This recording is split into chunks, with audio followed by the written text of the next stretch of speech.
ఓం గురుభ్యో నమః. గం గణపతియే నమః. కాశీ మజిలీ కథలు 9వ భాగము 166వ మజిలీ దుందుభి కథ. శ్రీ కాశీ విశ్వనాథ హైమవతి వల్లభ భావాజిత రతిప్రియ మేరు గ్రావాధిప కార్మూక కాశీవాస ప్రమథ సేవితాచరణ. ఆంధ్రదేశానికి పడమర ఉత్తరం భాగంలో ఎత్తైన పర్వతాలు గోడలుగా నీటి వనరులు భూసారము కల అరణ్యాలెన్నో ఉన్నాయి. కిరాతక చక్రవర్తి అయిన దుందుభి ఆ అరణ్యాలకి అధిపతిగా ఉంటూ శబరులని పాలిస్తూ చక్కని పట్టణంలో ఉండేవాడు. అతని భార్య పులిందిని, వారికి రాజవాహనుడనే కొడుకు, శ్రమణి అనే కూతురు. దుందుభి రకరకాల సాధనాలతో అరణ్యాల మధ్యలోకి పోయి అనుచరులతో గోతులు తవ్వి ఉచ్చులు పన్ని పగ్గాలు బిగించి పక్షులని జంతువులని పట్టుకొని పంజరాలలోనూ బోనులలోనూ పెట్టి చంపకుండా ఇంటికి పట్టుకెళ్ళి వాటికి ఆటపాటలు నేర్పి మహారాజులకి ఆటగాళ్ళకి అమ్మి చాలా ధనం సంపాదించేవాడు. అతని శిక్షణలో ఆ మృగాలు వైరం మరిచి స్నేహంగా మెలిగేవి. అతనింటికి ఎటు చూసినా 4 యోజనాల వరకు చిక్కని అడివే. గుర్రాలు ఎద్దులు తప్ప బళ్ళు వంటివి నడవవు. అయినా మృగాలని పక్షులని కొనేందుకు దేశాల నుంచి అతనింటికి ఎప్పుడు ఎవరెవరో వచ్చేవారు. వేరు శాలల్లో మృగాలను పక్షులని ఉంచి అతని అనుచరులు వాటికి ఆటపాటలు నేర్పుతూ ఉంటారు. అతని మందిరం మహారాజుల మందిరం కంటే సుందరంగా ఉండేది. రాజవాహనుడు శ్రమణి కంటే 2 ఏళ్లు పెద్దయిన ఇద్దరు కవల పిల్లల్లా అనిపించేవారు. మహారాజ వంశాలలో కూడా అంత చక్కని వారుండరు. ఇద్దరు ఏనుగు గుర్రాల స్వారీ వ్యాయామం విలువిద్యల్లో నిత్యము సాధన చేస్తూ అప్పుడప్పుడు తండ్రితో వెళ్ళి వేట నేర్చుకునేవారు.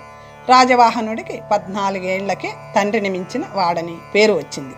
అతను మృగాలకి ఆటను నేర్పుతుంటే శ్రమణి పక్షులకి మాటలు సంగీతము నేర్పుతుండేది.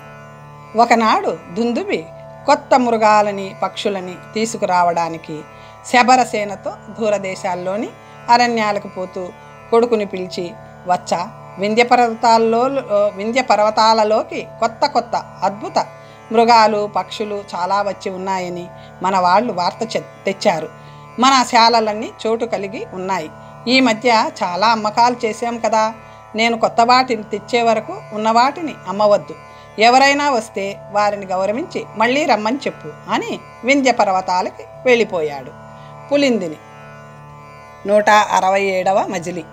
పులిందిని, వత్స, రాజవాహన, మహేంద్రపురం నుంచి రాజకింకరులు వచ్చారట. ఎందుకు వచ్చారు? మీ తండ్రి లేని లోటు లేకుండా వారిని గౌరవించావా? రాజవాహనుడు, అమ్మ, మహేంద్రపుర ప్రభువైన వసుపాలుడికి కల్పలత అనే ఘారాల కూతురుందట. ఆమెకు పక్షులంటే చాలా ప్రీతట. మన వద్ద ఉన్నవి రకానికొక జత చొప్పున పంపమంటూ రాజు ఉత్తరం ఇచ్చి 100 దాసదాసీలను పంపాడు. వారికి తగిన గౌరవం చేశాను. పక్షులకు చాలా కొరతగా ఉందని తండ్రి గారు వచ్చాక కానీ కొత్త రకాలు దొరకవని రాస్తున్నాను అన్నాడు. పులిందిని, గొప్పవారికి రాసేటప్పుడు వారి మర్యాదలను అనుసరించాలి. ఎలా రాసావో చదువు అన్నది. రాజవాహనుడు చెల్లెలతో ఆలోచించే వ్రాశాను అంటూ ఉత్తరము చదివాడు. పులిందిని, వారి బిరుదాలన్నీ నీకెలా తెలిసాయి అన్నది. రాజవాహనుడు, వారి పరిజనాన్ని అడిగి తెలుసుకున్నానమ్మా అన్నాడు. పులిందిని, మనోరథం సఫలం చేస్తానన్న చివరి మాట వ్యంగ్యంగా ఉంది. మీరు కోరిన పక్షులను పంపగలము అని సవరించు అన్నది. కూతురు, అమ్మ, శంకిస్తే అన్నీ తప్పుల్లాగే కనపడతాయి. మనోరథం అంటే తప్పు లేదు. తుడుపవద్దు అన్న పత్రిక మడిచి వారికిచ్చేయి అన్నది. రాజవాహనుడు సంతకం చేసి ఉత్తరాన్ని ఇచ్చేశాడు. కొన్ని రోజులకి దుందుభి అన్ని రకాలైన మృగపక్షి జాతులను పట్టించుకొని అట్టహాసంగా ఇంటికి వచ్చాడు. రాజవాహనుడు చెల్లెలతో తండ్రి వద్దకు పోయి వసుపాలుడు పంపిన వర్తమానం తెలియజేస్తూ కొత్తగా తెచ్చిన జంతువులని చూడడానికి వాకిలికి పోయాడు. అక్కడ గుజ్జు రెక్కలతో ముద్దుగా అదృష్ట రూపంలో ఉన్న ఒక చక్కని పక్షి ఉంది. ఇద్దరూ నాది నాది అంటూ దానిని పట్టుకోబోయారు. జనక, ఈ వింత పతంగం ఎక్కడ దొరికింది? దీని పేరేమిటి? దీని అందానికి అతగినట్లు స్వరమాధుర్యం తోడైతే సువర్ణానికి సువాసన అబ్బినట్లే. దీని వృత్తాంతం ఏమిటి అని అడిగిన రాజవాహనుడిని చూస్తూ, వత్సలారా, దీని జాతి కొండవాళ్ళెవ్వరూ చెప్పలేకపోయారు. ఇంతకు మునుపు ఇలాంటి దాన్ని చూసిన వారు లేరు. ఒకనాడు సాయంకాలం వింధ్య ప్రాంతంలో ఒక చెట్టు కొమ్మ మీద 2 పక్షులు సంగీతం పాడుతుంటే దేవతల గానం అనుకుని వెళ్ళి చూశాం. పక్షులని తెలిసి మెల్లగా ఉచ్చులు వలలు బిగించాం. అతి ప్రయత్నంతో ఈ పిట్టని పట్టుకోగలిగాం. రెండవది పారిపోయింది. పట్టుబడింది మొదలు ఇది మౌనం దాల్చింది. 2-3 రోజులు తిండి తినలేదు. ఇప్పుడు తింటుంది అన్నాడు. అప్పుడు శ్రమణి, తండ్రి, దీనిని నేను పెంచుకొని మాట్లాడిస్తాను, ఎవరికీ అమ్మకూడదు. కల్పలత ఎంత సొమ్మిస్తానన్నా అమ్మనివ్వను అంది నవ్వుతూ.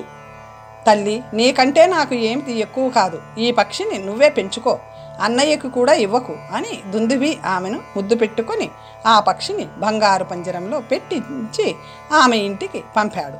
ఆమె తన ఇంటికి పోయి పంజరాన్ని బాగా తోమించి పిట్టని వేడి నీళ్లతో కడిగి తుడిచి పొగవేసి దృష్టి తీసి మంచి పళ్ళు తినిపించి ముద్దు పెట్టుకొని, పక్షిరాజా, నీ స్వరం అతి మధురం అని విన్నాం. ఒక్క పలుకు నిన్ను నా బిడ్డలా చూసుకుంటాను, ఎవ్వరికీ అమ్మనివ్వను అని ఎంతో బతిమాలింది. అప్పుడది కుడికాలు ఎత్తి, అమ్మా, నీ మాటలతో నాకు చాలా సంతోషం కలిగింది. కిరాతకులు కదా, హింసిస్తారని ఇంతవరకు మౌనం దాల్చలేను. మీరు ఉత్తమ జాతివారని, కారణ జన్ములని గ్రహించాను. ఇక నాకు చింత లేదు. నాకు సమస్త విద్యలు వచ్చు. సంగీతంలో నేనెరుగని రహస్యాలు లేవు. పురాణాలు తెలుసు. మీకేది ఇష్టమైతే అది చెబుతాను అంది. ఆమె అన్నని పిలిపించి ఆ విషయం చెప్పింది. అతను దానిని దువ్వుతూ, నీ పాండిత్యం వెల్లడయ్యేలా ఒక పాట పాడు అని కోరాడు. అది ఒక శ్లోకం చదివింది. ఆ స్వరానికి వాళ్ళు ముగ్ధులవుతూ, వినోదం కలిగించే కథ ఏదైనా చెప్పి మాకు ఆనందం కలిగించు అని ప్రార్థించారు. ఆ పక్షి చెప్పసాగింది. 168వ మజిలీ విజయభూపాలుడి కథ. కళింగ దేశాన్ని విజయభూపాలుడనే రాజు పాలించేవాడు. అతను పరాక్రమశాలి, దయామయుడు. అతని భార్య తేజస్విని. అతని దగ్గర సుమతి అనే మంత్రి అంతరంగికుడై ఉండేవాడు. వారి దగ్గర ఎంత చనువున్నా అతను ఎప్పుడూ హద్దు మీరేవాడు కాదు. ఒకనాడు వాళ్ళు నాటకం చూశారు. దానిలోని ఒక నటుడి నాట్యం గురించి ప్రశంసిస్తుంటే సుమతి రాజుకి దోషాలు ఎత్తి చూపాడు. నీకు నాట్యంలో ప్రవేశముందా అని రాజు అడిగితే ఉంది అన్నాడు సుమతి. రాజు కోరగా అతను దేవతల, రాక్షసుల, మానవుల నృత్య విశేషాలు ప్రదర్శించి చూపి ఆశ్చర్యపరిచాడు. మరొక రోజు వాళ్ళొక వైణికుడి గానం విన్నారు. రాజు దీనిలో ఏవైనా లోపాలున్నాయా అన్నాడు.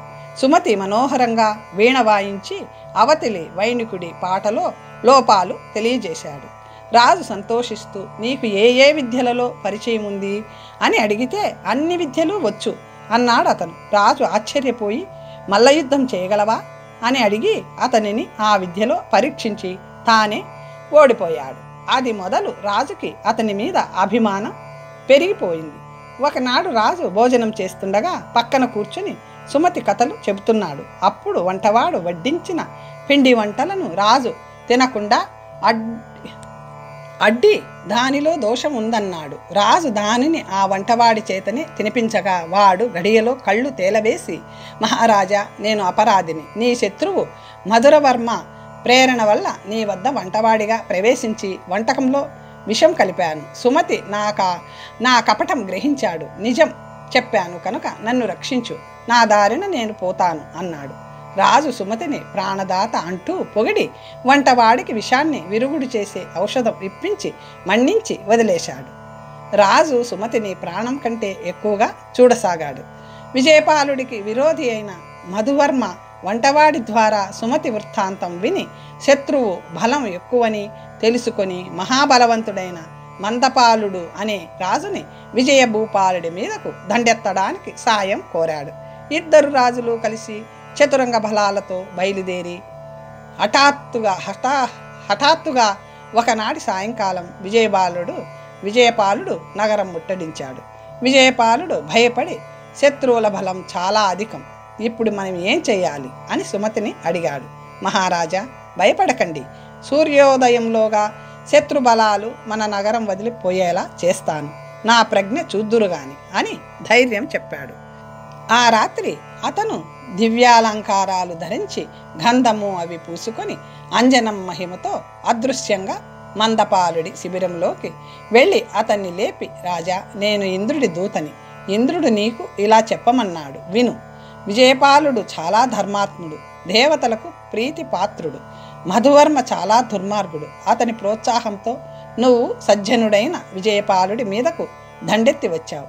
ఇది మాకు ఇష్టం లేదు, అధర్మం. రేపు సూర్యోదయం కాకుండా ఊరు వదిలి వెళ్ళిపో, లేకపోతే ఇంద్రుడికి నీ విధేయత చెబుతాము. నీ సమాధానం ఏమిటి అని అడిగేసరికి అతను గడగడలాడుతూ, ఇతను నిజంగా ఇంద్రుడి దూత కాకపోతే ఇలా శత్రువుల మధ్యకు ఎలా రాగలుగుతాడు అనుకొని చేతులు కట్టుకొని త్రిలోకాలకి అధిపతి అయిన ఇంద్రుడి సందేశం మన్నించకుండా ఉండడానికి నేనెంతటి వాడిని, వారి ఆజ్ఞ ప్రకారమే చేస్తాను, అనుగ్రహించండి అని అతనిని పంపి సూర్యోదయం కాకుండా తన బలగాలని మరలించుకొని తన నగరానికి వెళ్ళిపోయాడు. నిస్సహాయుడైన మధువర్మని విజయభూపాలుడి సేన సులభంగా ఓడించింది.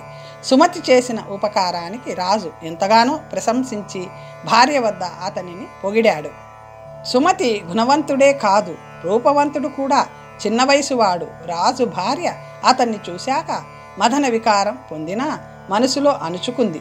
అతని గుణగణాలు వింటున్న కొద్దీ ఆ అనురాగం పెరగసాగింది. ఆమె ఒకనాడు భర్తతో, నాకు వీణ పరిశ్రమ చెయ్యాలని చాలా కాలంగా ఉత్సాహంగా ఉంది, మీరు వింటుంటే మనోహరంగా వీణ వాయించాలని నా అభిలాషని తీర్చరా అంది.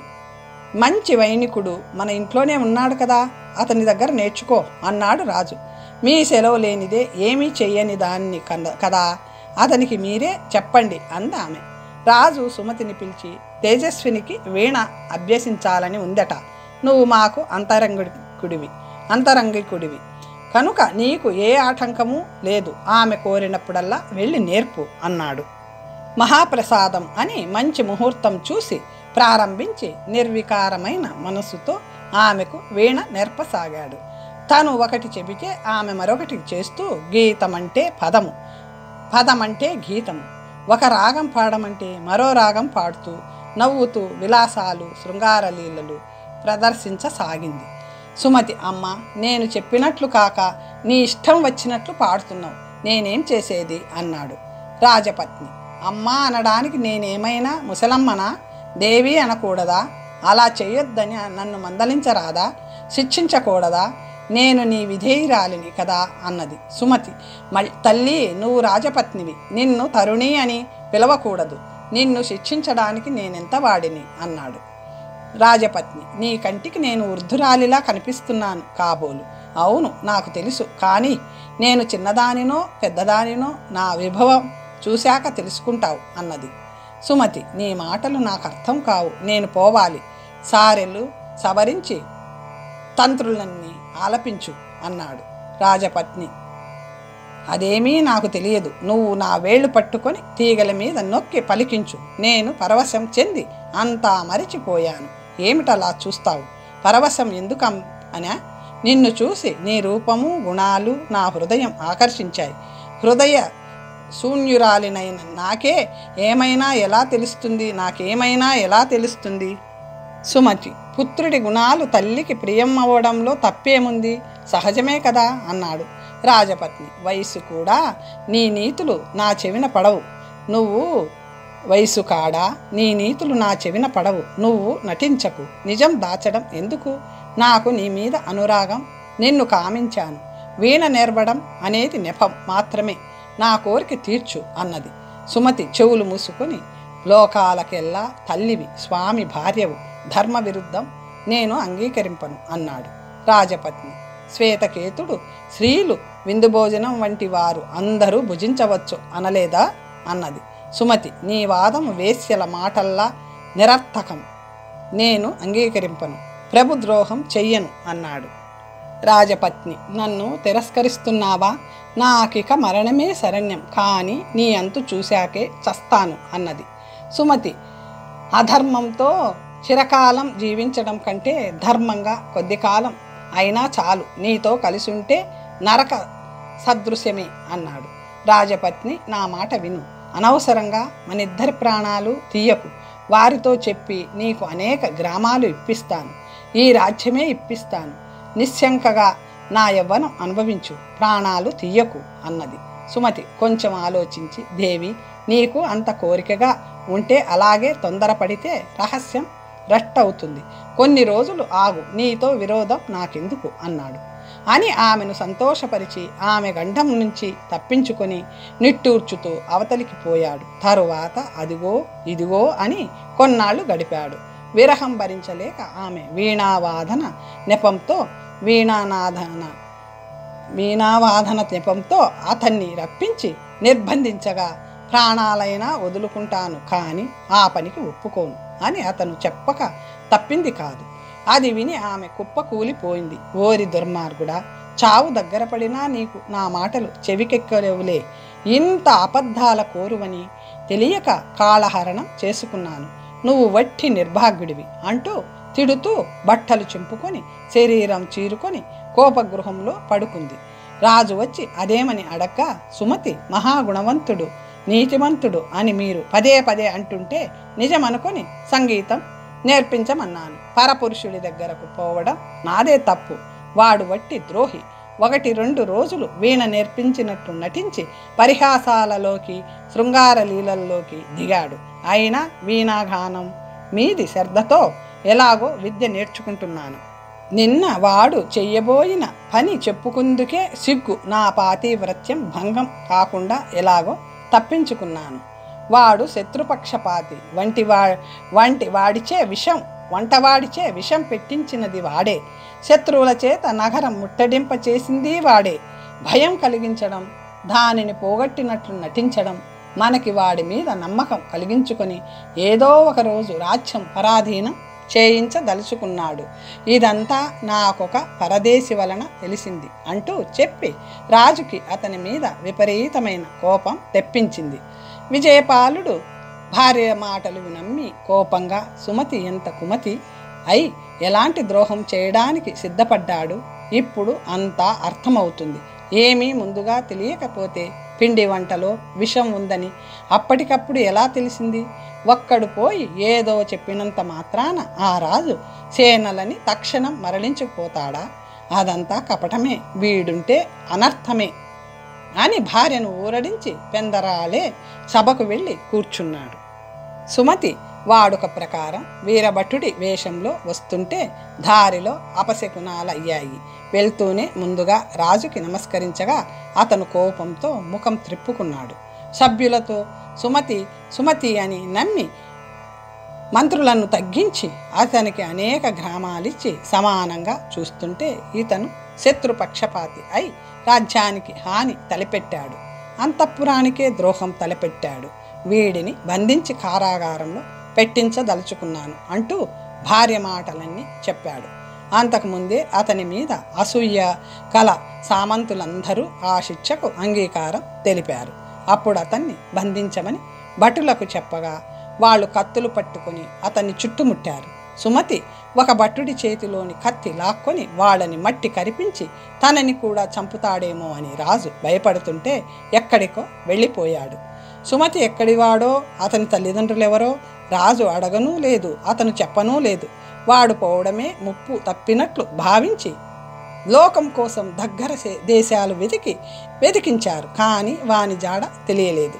శత్రురాజులతో కూడి అపకారం చేస్తాడేమో అని భయపడుతుండగానే మధువర్మ మందపాలుడితో వచ్చి పట్నం ముట్టడించి జయిస్తూ రాజెక్కడ అంటూ కోటలోకి వచ్చారు. విజయపాలుడు భయపడి మన ప్రాణాలు గడియలోకి వచ్చాయి, సుమతి ఇలాంటి ద్రోహి అని తెలుసుకోలేకపోయాను అని వాడిని నిందిస్తుంటే, ప్రాణం పోయేటప్పుడు పాపాలు చెప్పేసుకుంటే యమదండన ఉండదట. నేను గొప్ప పాపం చేశాను, సుమతి నిరపరాధి, నేనే పాపాత్మురాలిని అంటూ జరిగింది చెప్పేసింది రాజపత్ని. అంతలో శత్రువులు కొందరు ఆమె కొప్పు పట్టి ఈడ్చుకుపోతుంటే రాజు తన చేతిలో ఉన్న కత్తితో మొదట ఆమెను నరికి తరువాత కొందరు కింకరులను చంపి కత్తి పారవేసి రహస్య గృహానికి పోయి ఆత్మహత్య చేసుకున్నాడు. తరువాత శత్రురాజులిద్దరూ ఆ రాజ్యాన్ని 2 భాగాలుగా పంచుకొని పాలించసాగారు. కథ కంచికి పోయింది అని ముగించింది పక్షి. రాజవాహనుడు సంతోషిస్తూ, మంచి కథ చెప్పావు, కానీ సుమతి మాట ఏమి చెప్పావు కావు? అతను ఎక్కడికి పోయాడు? శత్రువులను కూర్చుకొని వచ్చినవాడు అతనా కాదా? వారంతట వారే వచ్చారా అని అడిగాడు. అదేమో నాకు తెలియదు. తరువాత కథ నా జంటకు తెలుసు. విజయపాలుడు రహస్య గృహం నుంచి పారిపోయాడని కూడా ఒక వదంతి ఉంది అంది పక్షి. సుమతి శత్రువులని కలుసుకునే ఉంటాడు, లేకపోతే ఆ శత్రురాజులంతలో కోట ముట్టడించరు అని పులందిని అనగా రాజవాహనుడు సుమతి గుణవంతుడు, అలాంటి కృతజ్ఞతా కార్యం చెయ్యడు, అతనికి ఏమీ తెలియదని నా ఉద్దేశం అన్నాడు. ఆ విషయంలో వారిద్దరికీ సంవాదం జరిగింది. దానితో నిజానిజాలు గ్రహించాలని వాళ్ళు నిశ్చయించుకున్నారు. అంతవరకు ఆ కథ చెప్పి వేళ మించిపోవడంతో తర్వాత కథని పై మజిలీలో చెబుతానన్నాడు మనిషిద్దుడు. అలాగే అన్నాడు గోపాలుడు. 169వ మజిలీలో కల్పలత కథ. మహేంద్రనగరం రాజు వసుపాలుడికి కల్పలత ఒక్కతే సంతానం. ఆమె అతి చక్కనిది. ఆమె ఏం కోరినా రాజు అది తెచ్చి ఇస్తాడు. ఆమెకు చిన్నప్పటి నుంచి పక్షులంటే చాలా ప్రీతి. ఎక్కడ ఎలాంటి వింత పిట్టలున్నా ఎంత ధనమైనా ఇచ్చి తెప్పిస్తుంది. పులిందుడి ప్రఖ్యాతి విని అక్కడ కల పక్షులని పంపమని రాసిన అక్కడ లేకపోవడంతో లభించలేదు. ఒకనాడు సత్యవంతుడికి చిక్కకుండా పోయిన 2వ పక్షి ఒక బోయవాడికి దొరికింది. వాడు దానిని ఆకార సౌష్ఠవానికి ఆశ్చర్యపోతూ కల్పలత గురించి విని మహేంద్రనగరం వచ్చి రాజభటుల ద్వారా పంజరంతో కూడా ఆ పక్షిని అంతఃపురం పంపి వెలను చెప్పించాడు. ఆమె మరో మాట చెప్పకుండా వాడు చెప్పిన దానికంటే ఎక్కువ వెల ఇచ్చి పంపి వానిని రత్న పంజరంలో ఉంచి ముద్దు పెట్టుకుంటూ పళ్ళు తినిపిస్తూ మెల్లగా మాట్లాడించసాగింది. రాజపుత్రి కల్పలత అని 2 సార్లు పిలవగా ఆ కంఠ మాధుర్యానికి ఆశ్చర్యపడి, నా పేరు నీకెవరు చెప్పారు? ఇంతకుముందు ఎక్కడున్నావు? గృహపక్షిలా ఉన్నావు. నీ వృత్తాంతం చెప్పు అని కల్పలత అడిగింది. అందుకది కల్పలత, నేను నీ చేత కొనబడి నీ వస్తువునయ్యాను కనుక నిన్ను సంతోషపెట్టడం నా విధి. సంగీత సాహిత్యాలలో నాకు మంచి పాండిత్యం ఉంది. పురాణాలు శాస్త్రాలు చదివాను. కథలు చెప్పగలను, పాఠాలు చెప్పగలను. నేను ఆడపక్షిని. నేను నా భర్త వసంత సమయంలో వింతగా గానం చేస్తుంటే ఒక పులిందుడు ఉచ్చు పన్ని నా భర్తని పట్టుకుపోయాడు. నేను దొరకకుండా పారిపోయి వచ్చాను. ఒక బోయవాడు నన్ను పట్టుకున్నా చంపకుండా తగిన చోట అమ్మి నాకు చాలా ఉపకారం చేశాడు. ఆ పులిందుడు నా భర్తని చంపాడో పెంచాడో తెలియదు. ఇంతకు మించి నన్నేమీ అడగకు, కావలసిన విద్యను నేర్చుకో అంది. ఆ మాటకు ఆమె ఆశ్చర్యపడి, పులిందుడిని మేము ఎరుగుదుము. నీ భర్తని కూడా వెల ఇచ్చి ఇక్కడికి తెప్పిస్తాను. నా పుణ్యం కొద్దీ నువ్వు దొరికావు. నాకు కథలంటే చాలా ఇష్టం. ఏదైనా మంచి కథ చెప్పు అంది కల్పలత. నవరసాలలో శృంగారం ప్రధానం. ఆ రసం నీకిష్టమంటే అది చెబుతాను. లేదా వైరాగ్యం, హాస్యం, కరుణ మొదలైన వాటిలో చెప్పమన్నా చెబుతాను. ఏది చెప్పేది? ఆమె సిగ్గుపడి ఊరుకోగా పరిచారిక వచ్చి, అన్ని రసాలు ఈమెకి ఇష్టమే, వరుసగా అన్నీ చెప్పు. ఇప్పుడు ఈమెకు ఏది ఇష్టమో అది చెప్పు అంది. పక్షి నవ్వుతూ చెప్పసాగింది. 170వ మజిలీ అచ్చరల కథ. దేవలోకంలో అప్సరసలని ఒక జాతి స్త్రీలు ఉన్నారు. వారికి దేవతావేశ్యలని పేరు. వాళ్ళు చాలా చక్కని వారు. రంభ, ఊర్వశి, తిలోత్తమ మొదలైన ప్రసిద్ధ దేవకాంతలందరూ ఆ జాతి వారే. వారిలో 14 జాతులున్నాయి. పంచభూతాలు, సముద్రము, బ్రహ్మ, మృత్యువు, మన్మధుడు, ముని, అరిష్ట, వేదాలు, అచ్చరలకు కూటస్థులు. ముని అరిష్ట వలననే గంధర్వులు కూడా ఉదయించారు.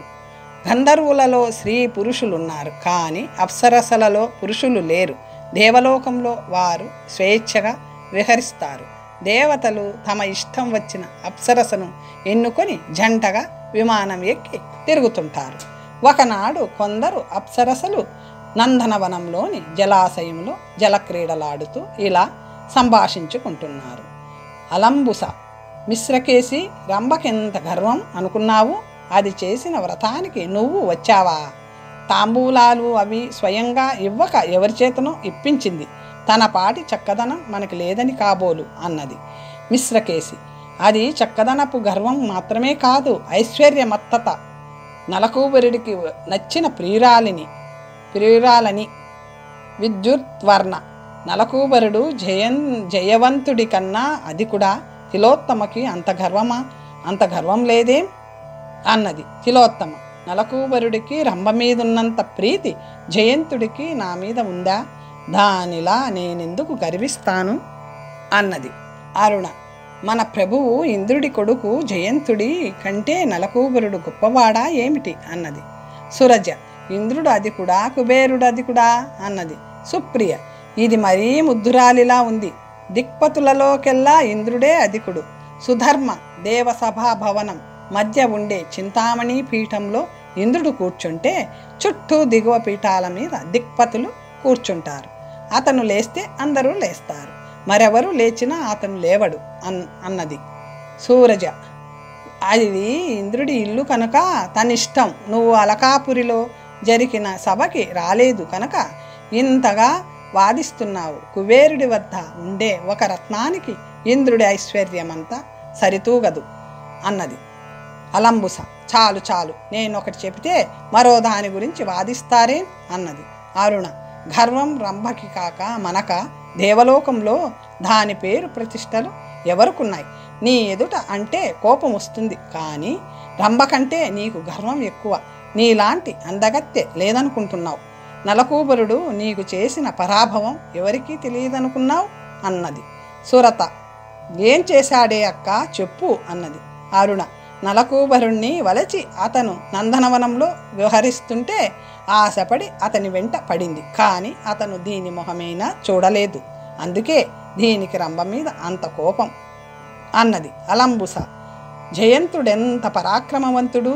నలకూబరుడు రంభా సంభోగ సమర జయుడు మాత్రమే అన్నది. అలాగా, వాళ్ళు నలకూబరుడు ఎక్కువని కాదు జయంతుడే ఎక్కువని అంటూ చేతులెత్తారు. రెండు వైపులా సమంగా ఉండడంతో గెలుపు తేలలేదు. సరిగ్గా అదే సమయంలో నారదుడు అటు రాగా వాళ్ళందరూ అతనికి చేతులెత్తి మొక్కారు. ఎందుకు పోట్లాడుకుంటున్నారు అని అతను అడగగా తిలోత్తమ వాళ్ళ వివాదం అంతా చెప్పింది. జయంత నలకూబరులలో ఎవరెక్కువ వివద్గులని అడిగింది. ఆ మహర్షి నవ్వుతూ, అది మేము చెప్పవలసింది కాదు. నందనవనంలో కల్పవృక్షం కొమ్మ మీద పావురాలు 2 కాపురం చేస్తున్నాయి. వాటికి చాలా తెలుసు, ఆ పక్షులను అడగండి అని అతను తన దారిన వెళ్ళిపోయాడు. అలంబుస సిగ్గు, ఇలాంటివి మహర్షిని అడుగుతారా? మన అదృష్టం బాగుండి శపించకుండా వదిలాడు అన్నది తిలోత్తమ. ఆ పాటి నాకు తెలియదా? ఆయన ముఖ విలాసం గమనించే అడిగాను అన్నది. కొందరు ఇక ఈ వాదం చాలించండి, ఇంద్రుడికి కానీ తెలిస్తే శిక్షించగలరు అన్నారు. మరికొందరు అలా కాదు, నారద మహర్షి మాట మాత్రం తప్పకుండా ఆ పక్షులని అడగవలసిందే అన్నారు. వీరి మాటే నెగ్గడంతో వాళ్ళంతా నందనవనం తిరిగి ఆ పావురాల జంటను కనుక్కొన్నారు. వాటికి నమస్కరించి తమ వివాదం నారద మహర్షి సూచన చెప్పి దేవలోకంలో సుప్రసిద్ధ సుందరులు చంద్రుడు, వసంతుడు, మన్మథుడు, జయంతుడు, నలకూబరుడు కదా. వారిలో చంద్రుడు గ్రహం, మన్మథుడికి రూపం లేదు. వసంతుడు వృక్ష సంబంధిత కనుక వారిని ప్రక్కన పెడితే జయంత నలకూబరులిద్దరూ సంపదలో, ప్రభుత్వంలో, యౌవనంలో, శృంగారలీలల అనుభవంలో, సౌందర్య కళా విద్గక్తలో పొగడదగిన వారు. వారిద్దరిలోనూ ఎవరు అధికులో మీరు తేల్చి చెప్పాలి. మీ మాటలు ప్రమాణంగా తీసుకుంటాం అన్నారు. అందుకు ఆ పక్షులు, మీరు దేవకాంతలు, అనుభవంతో మాత్రమే తెలిసే వారి విదగ్ధత గురించి మాకెలా తెలుస్తుంది? అయినా నారద మహర్షి మా మీద భారం ఉంచాడు కనుక తప్పదు. జయంత నలకూబరులు అప్సరసలతో భార్యలతో ఈ వనంలో క్రీడిస్తుంటే చాలాసార్లు చూశాం, కానీ పరీక్షింపలేదు. 2 మాసాలు గడివిస్తే తెలుసుకొని చెబుతాం అన్నాయి. వాళ్ళు సంతోషంతో అలాగే అని ఇళ్లకు వెళ్ళారు. కల్పలత, శకుంతమ, మీ జాతి యందు ఎంత గౌరవముందో చూశావా? నారదుడంతటి వాడు పావురాలను అడగమన్నాడంటే అవి ఎంత తెలిసినవో సరే, తరువాత ఏం జరిగింది అని అడిగింది. అయ్యో కల్పలత, నీకు ఈ కథ చెప్పకపోయినా బాగుండేది. నాకు ఇంతవరకే ఈ కథ తెలుసు. జయంత నలకూబరుల్లో ఎవరు అధికులో తేలిన వృత్తాంతం నాకు తెలియదు. నా జతపక్షికే తెలుసు అంది. నిజంగా నీకు తరువాత కథ తెలియదా? గొప్ప చిక్కే వచ్చిందే అంటూ ఆమె శోకపతి అనే పరిచారకను పిలిచి, పులంద కుమారుడు చెప్పిన గడువు దాటి చాలా రోజులయ్యింది. పక్షుల కోసం మళ్ళీ కింకరులను పంపమని చెప్పు. దీనికి జతపక్షిని పులిందుడే పట్టుకున్నాడని చెబుతుంది కదా, దానికి ఎంత వెలైనా కొనమని ప్రత్యేకంగా చెప్పు అంటూ ఆమెను తండ్రి వద్దకు పంపింది. రాజు పంపగా భటులు కిరాతక ప్రభువు వద్దకు పోయి ఉత్తరం ఇచ్చి సందేశం వినిపించారు. సత్యవంతుడు బిడ్డలకు చెప్పి పక్షులని పంజరాలతో ఇచ్చి వెల తీసుకొని ఇలా జవాబు రాశాడు. మహారాజా, మీరు జాబులో వ్రాసినట్లు పక్షులను పంపుతున్నాను.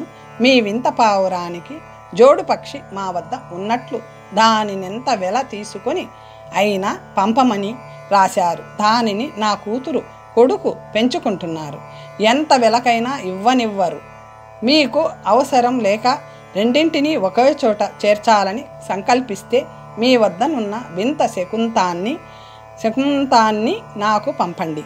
మీరు కొన్న వెల ఇవ్వగలను. నా సాహసానికి మన్నించ కోరుతాను. రాజపుత్రిక అది చదివి కొంచెం ఆలోచించి పక్కనున్న అశోకవతితో, విన్నావా చెలి, పులిందుడి ఇంట్లో ఆ పక్షి ఉందట, కానీ బిడ్డలు అమ్మనిచ్చారు కారట. అవునవును, వాడు మన రాజ్యం కూడా కొనగలడు. సరే, మన కోరిక తీరడం ఎలా అని అడిగింది. రాజపుత్రి, కోపగించకు. నీ తండ్రికి నీ మీదెంత ప్రీతో పులిందుడికి తన బిడ్డల మీద అంత ప్రీతి ఉండడంలో తప్పేమిటి? నేను వానినేమీ అనలేదే మూర్ఖురాలా.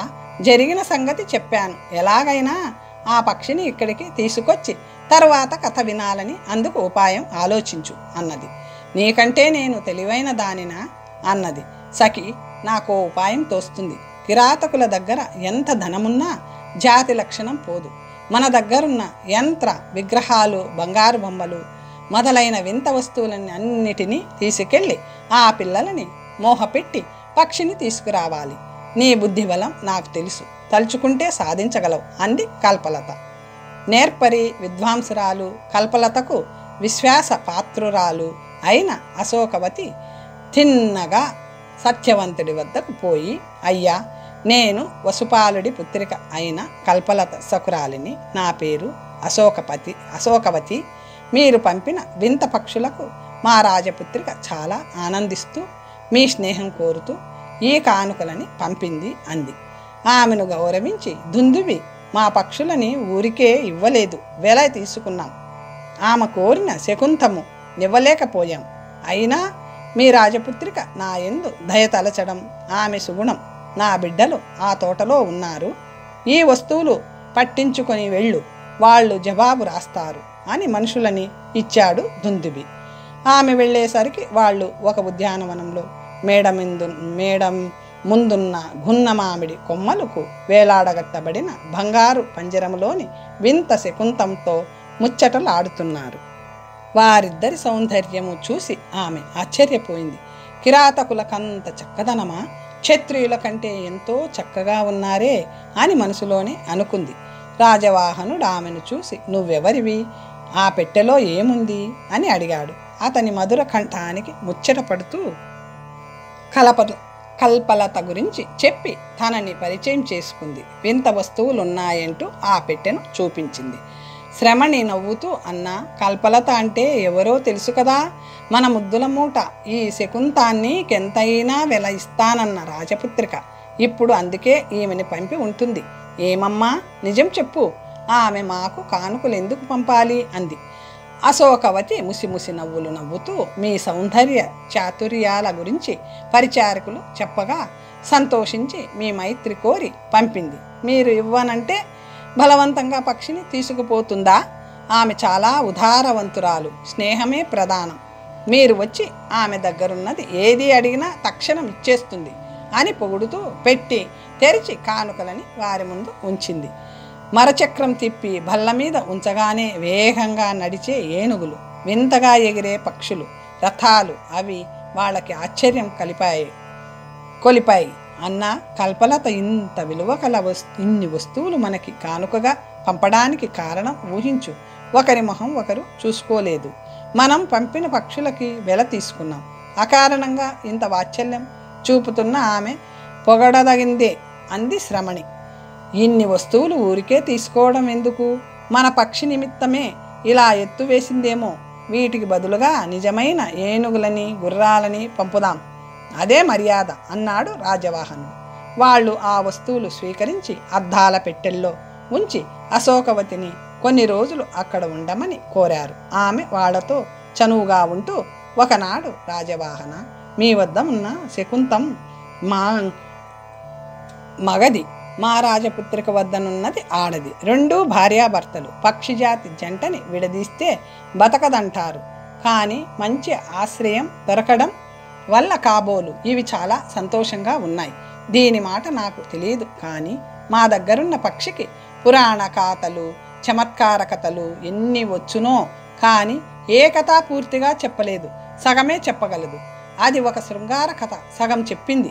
శేషం మీ వద్దనున్న పక్షికే తెలుసునట. అది వినాలనే కల్పలత ప్రత్యేకంగా నన్ను పంపింది. మీరు దీనిని అమ్మనవసరం లేదు. మీరు కోరినంత ధనం తాకట్టుగా ఉంచుతాము. ఈ పక్షిని ఒక్కసారి ఇవ్వండి, నేను తీసుకెళ్ళి కథాశేషం కల్పలత వినగానే మళ్ళీ తీసుకొచ్చేస్తాను అంది. రాజవాహనుడు చెల్లెలి మొహం చూశాడు. అప్పుడు ఆమె, మీ రాజపుత్రికకి ఎలాంటి సంకల్పముందో మాకు అలాంటిదే ఉంది. ఈ శకుంతం కూడా మాకు ఒక కథ సగం చెప్పి తరువాయి కథ రెండో పిట్టకే తెలుస్తూ ఉంది అన్నది. అది వినాలని మాకు చాలా కుతూహలంగా ఉంది. ముందు నువ్వు ఆ పక్షిని ఇక్కడికి తీసుకురా, మేము విన్నాక దీనిని నువ్వు తీసుకెళ్దువు కానీ. దానికోసం మేము అడవులన్నీ వెతికిస్తున్నాం అంది. శ్రమణి, ఎలాగైనా జోడు కూర్చాలనే నా ఉద్దేశం. విను, నాతో మీ అన్నగారిని మా నగరానికి పంపు. ఆ పిట్టను ఇప్పిస్తాను. రాజపుత్రిక ఔదార్యం చూడవచ్చు, మీ పిట్ట విషయం తరువాత చూడొచ్చు అన్నది. అశోకవతి, నువ్వు నిజంగా ఆ పక్షిని ఇప్పిస్తానంటే మా అన్న తప్పకుండా నీతో వస్తాడు. పెద్దవాళ్ళకి తెలిస్తే ఒప్పుకోరు, రహస్యంగా తీసుకెళ్ళు అని ఆమె తన అన్నని అందుకు ఒప్పించింది. అశోకవతి చాలా సంతోషించి వాళ్ళు ఇవ్వబోయిన కానుకలని మళ్ళీ వచ్చి తీసుకుంటానని చెప్పి బయలుదేరింది. రాజవాహనుడు ఆమెను అడవి దాటించి వస్తానని తండ్రికి చెప్పి గుర్రం మీద వెళ్ళగా శ్రమణి తన అన్నకి చెప్పవలసిన మాటలన్నీ చెప్పి కొంత దూరం సాగనంపి వెనక్కి వచ్చింది. రాజవాహనుడు, అశోకవతి, మీ నగరం ఎంత దూరం, ఎన్నాళ్ళకి పోతాం అన్నాడు. అశోకవతి, ఈ అడవి దాటగానే మా యంత్ర శకటాలుంటాయి. వాటి మీద 100 ఆమడల దూరం 3 రోజుల్లో పోగలం. మా రాజధాని 100 ఆమడల దూరం అన్నది. రాజవాహనుడు, యంత్ర శకటాలంటే అన్నాడు. అశోకవతి, వాటికి జంతువులని కట్టం. అవి ఆవిరి బలంతో అతివేగంగా పోతాయి. ఒక విధమైన చమురు వల్ల ఆవిరి వస్తుంది. యంత్రాలు నిర్జీవాలు కనుక ఆయాసపడవు, ఎంత దూరమైనా ఒకేలా పోతాయి అన్నది. రాజవాహనుడు, కొత్త వింతలు చూస్తానన్న మాట ధన్యుడిని, ఇంకా ఏం వింతలున్నాయి అన్నాడు. అశోకవతి, నువ్వు పుట్టాక అడివే తప్ప పట్టణాలు పల్లెలు చూసి ఉండవు. ఆ వింతలన్నీ చూస్తే వెనక్కి వెళ్ళవు అన్నది. రాజవాహనుడు, మా తల్లిదండ్రులకి చెప్పకుండా వచ్చాను. మా చెల్లెలు బెంగ పెట్టుకుంటుంది. మీ రాజపుత్రిక నీకు వెంటనే పిట్ట వస్తుందా? అయ్యో, నువ్వు నా గుర్రాన్ని వేగంగా నడిపించలేకపోతున్నావు. నువ్వు నా గుర్రం మీద వెనక కూర్చుంటావా? వేగంగా నడిపించి అడవి దాటిస్తాను అన్నాడు. అశోకవతి, ముందే కానీ వెనక కూర్చోను. మార్జాలాలకి శోరన్యాయం కానీ మర్కటాకి సోర న్యాయం నప్పదు అన్నది. రాజవాహనుడు, పెద్ద మాటలు ఆడుతున్నావు, ఏమైనా చదివావా అన్నాడు. అశోకవతి, చదువు రాని వారిని దివాణం అంతఃపురంలో పరిచారకులుగా ఉండనివ్వరు. మా రాజపుత్రిక చదివినదంతా నాకు వచ్చు. గొప్ప విద్వాంసులే ఆమెతో మాట్లాడలేరు. శాస్త్రాలు, సంగీతం, సాహిత్యం, వ్యాయామాలతో పాటు కామశాస్త్రం కూడా ఆమెకి కంఠోపాఠమే. రాజవాహనుడు, కామశాస్త్రం అంటే వ్యాకరణమా, తర్కమా? నేను మా తండ్రి గారి వద్ద తర్క వ్యాకరణాలు చదివాను, కానీ కామశాస్త్రం చదవలేదు. దాని విధానం ఎలా ఉంటుందో ఒక శ్లోకం చదువు అన్నాడు. అశోకవతి స్త్రీ పురుష లక్షణాలు, సంభోగ విధానం, సౌషధలు, మంత్రాలు, తంత్రాలు మొదలైనవి కామశాస్త్రంలో ఉంటాయి అని ఒక శ్లోకం చదివింది. జాతి స్వభావ విశేషాలు ఆ గ్రంథంలో చెప్పబడ్డాయి అన్నది. రాజవాహనుడు, ఈ శ్లోకంలో స్త్రీ యొక్క జాతి స్వభావ గుణ చేష్టలు తెలుసుకొని పురుషుడు మూఢుడని, రతితంత్రం తెలియని వాడికి స్త్రీ దొరికినా కోతికి కొబ్బరికాయ దొరికినట్టు కొట్టుకు తిన్నట్లేన వ్యర్థమే అని కదా ఉంది. దాని వలన స్త్రీకి ఏం లాభం అన్నాడు. అశోకవతి, ఈ పాటి పాండిత్యం ఉంటే చాలులే, సువర్ణానికి సువాసన అబ్బినట్లే, గుర్రం ఆపు, ఎక్కుతాను అన్నది. రాజవాహనుడు జూలు గట్టిగా పట్టుకోగా వేగంగా పరిగెత్తిస్తాను అని గుర్రాన్ని వేగంగా పరిగెత్తించి అడవి దాటి కోయపల్లె చేరేసరికి యంత్రశకటాలు సిద్ధంగా ఉన్నాయి. అతను ఆ శకటం ఎక్కక బండితో పాటే తన గుర్రాన్ని వదిలి ముందుగా గమ్యస్థానం చేరుకున్నాడు. అశోకవతి ఆశ్చర్యపోయింది. తరువాత కథ వచ్చే భాగంలో తెలుసుకుందాం. ఓం స్వస్తి.